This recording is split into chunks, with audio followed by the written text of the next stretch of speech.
Hello class, Mr. Stone here. The problem they gave us today is they say, what is the value of angle A? Okay, so that's the problem. Let's get this pen going. Pen, regular tip. So that's the problem right here. What is the value of angle A? Okay, what I put above there is a formula that you can learn and memorize.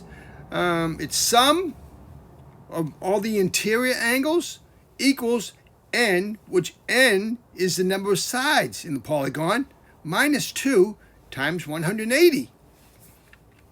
So actually I counted these as 5. But let me get back to the formula here.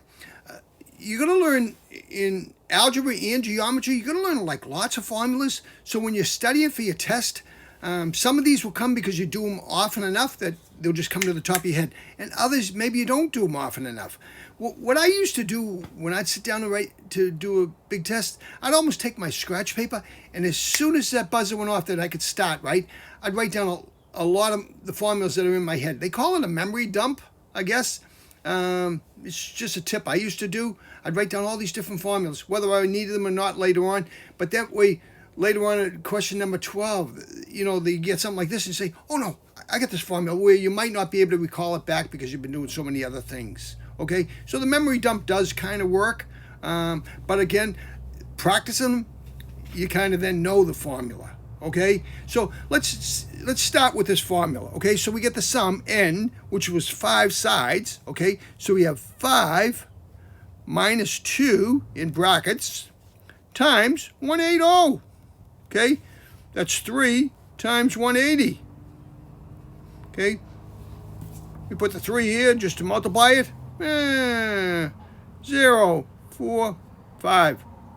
540 degrees. So the total number of angles inside this is 540 degrees. They already told us 4 of these angles, so let's add them up.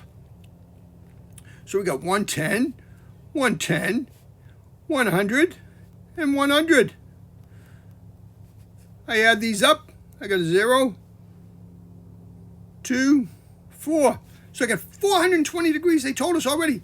So got to have 520. So the missing angle, let's see if we do the subtraction. 420 comes down with 120 is angle A equals A. Let's square this off so the teacher knows A. 120 equals A. And that's all there was to it. But again, the formulas are what counts, okay? So like I said, you're going to come across a lot of formulas, and you can maybe start a little back page of your notebook. Hey, the different formulas you got, and then you'll recall them easier. Okay, but practice is what helps. Okay, and if you like this video, give me a thumbs up, subscribe to my YouTube channel, help my YouTube ratings. And again, what I always say is math can be fun. Have a great day. Thank you very much. Bye bye.